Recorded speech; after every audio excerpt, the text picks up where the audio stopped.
Prosperity. Better business makes the greater good.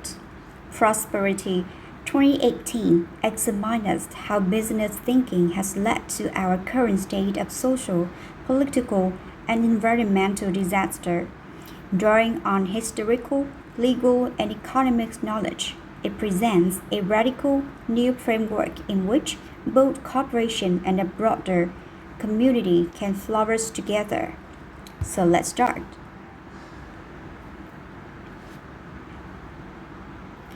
Discover how to transform the corporate model into vehicle for good. There's no denying that we are in a time of crisis. The health of our planet is ailing at an alarming rate. The gap between the have and have not has never been so extreme. Business practices have undoubtedly contributed to the state of emergency. These doctrines driving the corporate world have led to dissemination of the environment and have impacted communities and skewed economic policy. But it wasn't always like this. The corporate model isn't innately self-serving. In fact, corporations have the potential to do significant good that would benefit many, not only shareholders. We just need to rethink the model we are using. This playing will trace how the corporate model has transitioned from a structure that benefited the community to one that has widespread disastrous consequences. It will then highlight ways to course-correct business thinking and reestablish the corporation as the vehicle for social, economic well-being that still honors shareholder needs. It's time for new business paradigm. Each year, dozens of future company directors begin next stage of their professional journey, obtaining their MBA. During the first semester of study, they learned about the Friedman's doctrine, named after American economist and statistician Milton Friedman. Over 50 years ago, Friedman's book Capitalism and Freedom presented a concept that not only formed the foundation of business education for the past half century, but it has also defined business practice and influenced government policies on global level. This concept states that the sole social responsibility of business is to increase its profit within the scope of the law. This is what those future corporate directors are taught. That every decision they make should help generate profits for shareholders. This sentiment is so deeply ingrained that it's viewed as a natural law, something that innate and unchangeable as gravity. Following Friedman's doctrine has undeniably resulted in many benefits. Some corporate shareholders have made huge amounts of money and stimulated the economy. In the course of doing so, their businesses have provided communities with employment, as well as housing, food, entertainment, and services that make life easier or support our well-being. But at the same time, following this doctrine had caused immense damage. It has and continues to decimate natural resources and harm the planet while increasing inequality and deprivation. Business reporting rarely accounts for this damage. In keeping with Friedman doctrine, what matters are financial and material assets. The assets makes money. Although corporations believe that they are only answerable for shareholders, their decisions affect the well-being of whole communities and ecosystems. That means they should be accountable to those communities and the environment. But to achieve this, the business world will need to replace its old paradigm with a new mindset that once repositions corporations and their role in society. Imagine what the world would look like if, as part of their everyday activities, businesses focused on doing good as well as making profits for shareholders. That might sound wildly idealistic, but the reality that humans invented and adapted Friedman doctrine. So why can't we create a new model that harnesses the good while mitigating the bad? Businesses have the potential to make the significant positive change in the world. They just need to redefine what success actually looks like. But before we explore ways to achieve that, let's look at how we got here at the first place. Corporations have lost their connection to community. The concept of different people being legally contracted together for business can be traced all the way back to ancient Rome. We're not going to travel that far back in time, but a quick history lesson can help explain why corporations have lost some of their potential to do good. A corporation is essentially a structure through which economic activity occurs. What were once an exchange of goods in the market square, or the banding together of different tradespeople to create a building, is now an incorporated company whose activities and outputs can be studied and analyzed for the purposes of formal education and analysis. Corporation was once a tool used by a regent and their parliament to promote their nation interests. By introducing freedom of incorporation, families were then able to set up their own companies. This was typically done with the understanding that the next generation would take over the business and continue to generate family wealth and work opportunities for local community. Things got a little more complicated when corporations became transnational because they were no longer tied to a state or nation, but for a period of time they were still largely controlled by families, like the confectionery company Cadbury or financial institution Barclays. Then along came external investor, which means the old business families had relinquished some control. Corporations became co-owned by individuals with no intergenerational interest in the company. These individuals had one sole intention to make a healthy return on their investment. And so, over time, local branches of the business were shut down and relocated to cheaper labor markets to increase the profit margins and company value. Western corporations minimized product costs by using sweatshops. Banks maximized their profits by selling financial products that didn't necessarily benefit the community long term. In the process, the disparity in wealth distribution widened while the environments were plundered to feed the economic machine. What's been lost during this journey is the sense of commitment to the community. As the general rule, corporations no longer see themselves as part of an ecosystem with numerous and diverse stakeholders. Their owner, family member, manager, employees, supplier, customer, and the community. In the past, corporations created long-term goals that supported many, if not all, of their stakeholders doing good to everyone mutual benefit. That's no longer the case. But corporations still have this potential. In fact, it's precisely this capacity for long-term commitment to the stakeholder, not just shareholder, that makes corporations a powerful vehicle for good, since they choose to be. Let's investigate how that might happen. Redefining purpose through effective governance. One of the main issues with Friedman doctrine is that it confuses company director. When combined with pressure from shareholder, it tricks director into thinking that the purpose of corporation is to make money. But that isn't true.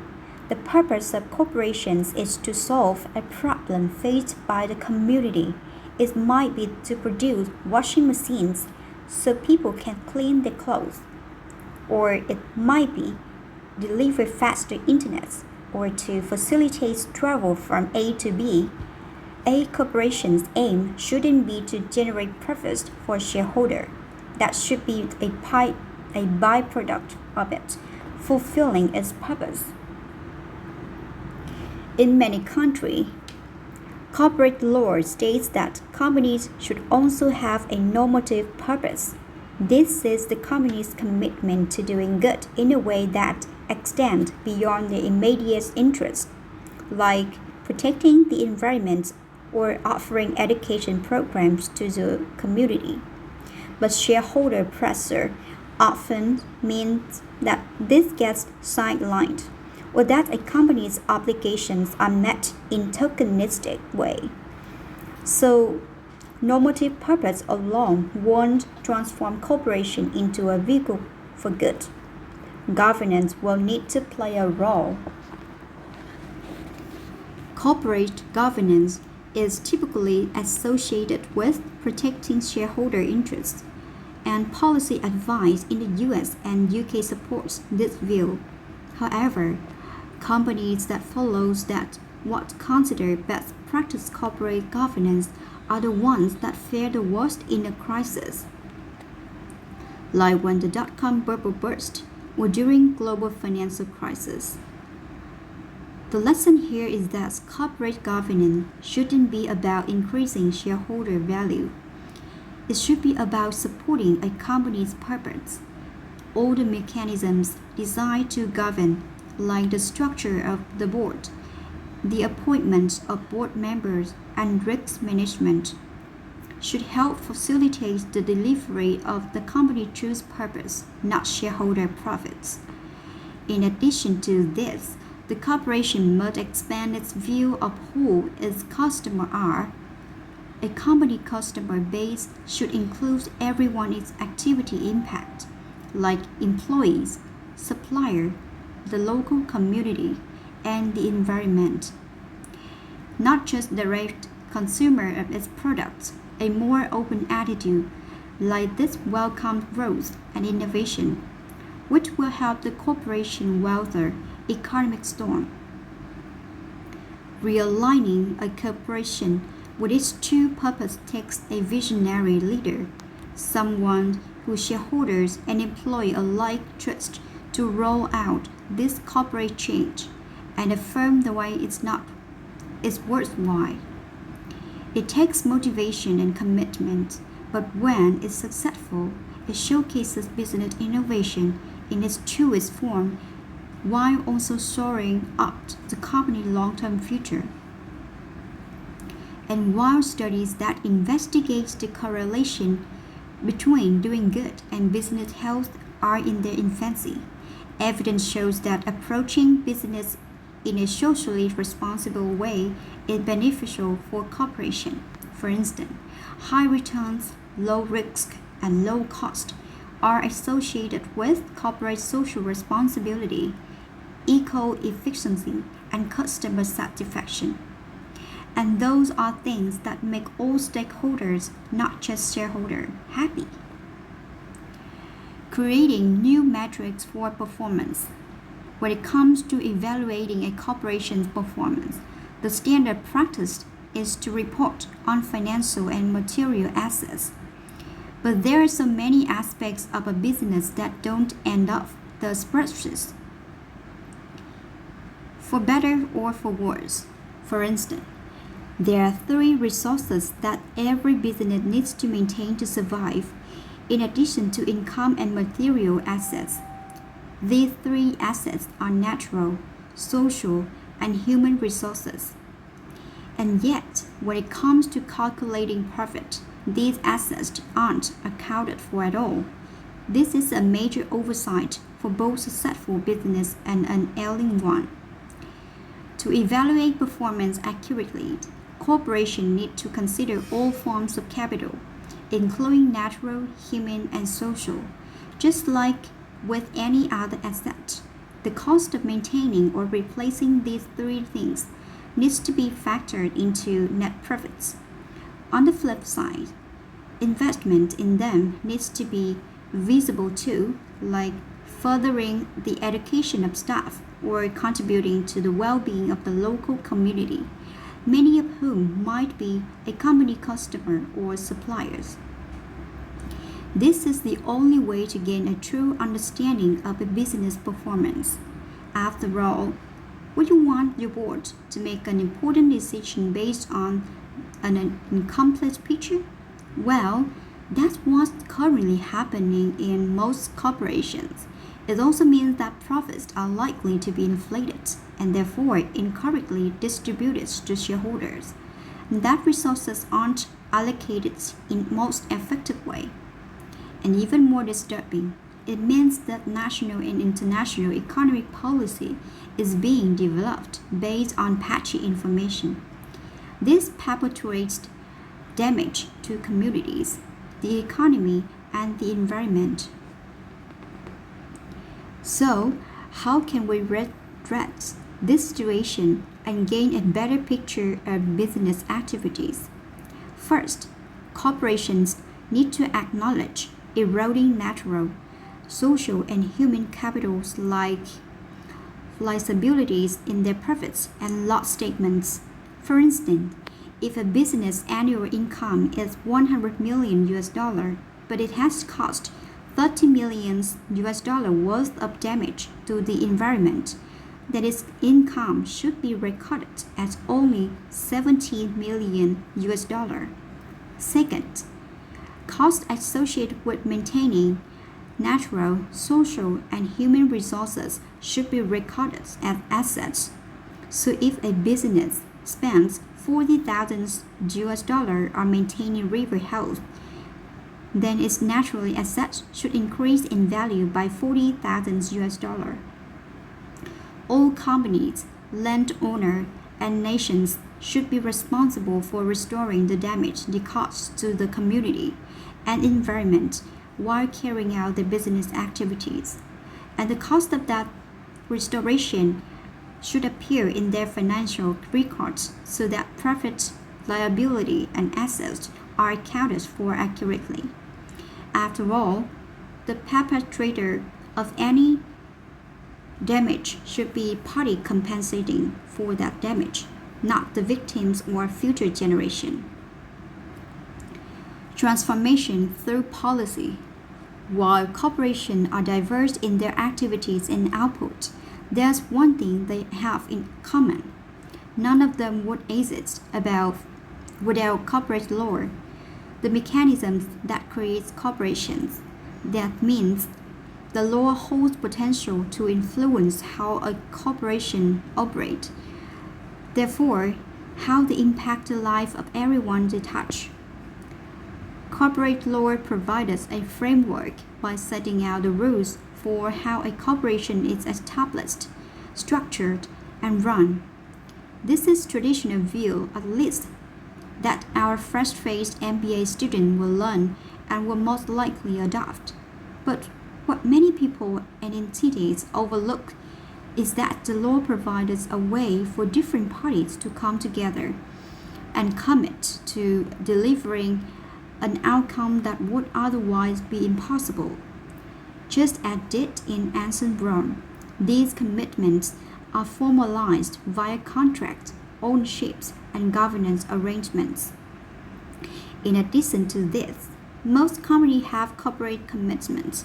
These are statements identifying company practices around the non-financial assets mentioned earlier, matters like sustainability and inclusion. But these commitments, while full of good intention, are problematic. They aren't governed by contracts, lack metrics for evaluating progress, don't define who is responsible for driving them, and rarely include consequences for failure to deliver as a formal contract would. This is why they seldom have meaningful impact. This raises some important questions. If we want everyone to thrive, should corporations be legally required to conduct themselves in a way that supports and grows social, environmental, and human assets in addition to financial ones? Should they be required to refrain from activities that damage these assets, just as shareholders would want directors to refrain from decisions that devalue financial assets? And should corporations be required to make amends and repairs if and when they damage non-financial assets? Three forms of legislation already exist to facilitate the provisions of corporate commitments: enabling, empowering, and enforcing legislation. What if three additional forms were added? Requiring, refraining, and restoring. A holistic framework like this would cover the needs of shareholders, other stakeholders, and community in which the corporation operates, and the environment. It would allow directors to better strike the balance between responsibilities to shareholders and to the corporation itself. That way, shareholders could enjoy their profits while corporations stay true to its purpose, delivering innovative solutions to society in ways that benefit everyone. The final summary. Over the centuries, the role of corporation has transitioned from a vehicle that brings people together for a specific business purpose to one whose focus is on generating profits for shareholders, often at the expense of others and the planet. But the corporation is a product of society. As such, we can reinvent it to be a powerful agent of change and support while still benefiting shareholders. By embracing corporate commitment and redefining asset management and corporate responsibility, we can create a healthier, more prosperous future on the global scale. That's it for this blank prosperity. Thank you for listening.